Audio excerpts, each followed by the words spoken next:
আগামী প্রজন্ম মূলত স্কুল কলেজের ছেলেমেয়েরা যাতে এইডস এর ভয়াবহতা সম্পর্কে সচেতন হতে পারে, সে কারণে ত্রিপুরা রাজ্যের প্রায় প্রতিটি স্কুলে তৈরি হয়েছে রেড রিবন ক্লাব। সম্প্রতি ত্রিপুরার মুখ্যমন্ত্রী ডক্টর মানিক সাহা এই রেড রিবন ক্লাবের শুভ সূচনা করেছেন।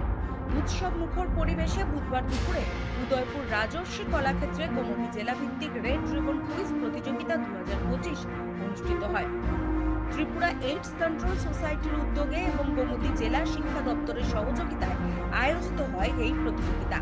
এই দিনের অনুষ্ঠানের সূচনা করেন গোমতী জেলা পরিষদের সভাধিপতি দেবল দেবরায়। তাছাড়া উপস্থিত ছিলেন উদয়পুর পৌর পরিষদের পৌরপিতা শীতল চন্দ্র মজুমদার, গোমতী জেলার মুখ্য কার্যনির্বাহী আধিকারিক ডক্টর কমল রিয়াং, জেলা শিক্ষা আধিকারিক কল্যাণ ভদ্র, এইডস কন্ট্রোল বোর্ডের অন্যান্য সদস্যরা।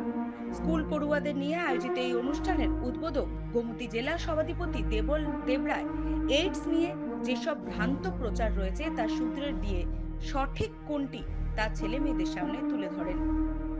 তিনি স্পষ্টভাবে ছেলে মেয়েদের সামনে বলেন, একসাথে থাকলে এই রোগ ছড়ায় না।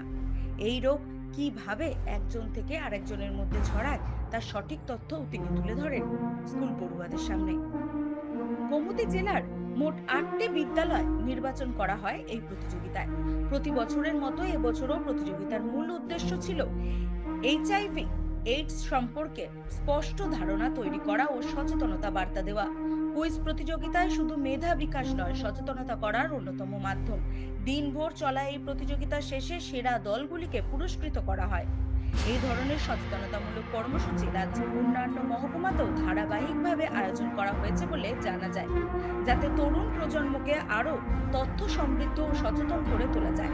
স্কুল পড়ুয়াদের নিয়ে প্রাণবন্ত কুইজ পরিচালনা করেন এইডস কন্ট্রোল সোসাইটির আধিকারিক শুভ্রজিৎ ভট্টাচার্য। কুইজ মাস্টার অভিজিৎ ভট্টাচার্য সঠিক উত্তরদাতাদের পুরস্কার দিন। অনুষ্ঠানের শেষে সঠিক উত্তরদাতাদের পুরস্কৃত করা হয়।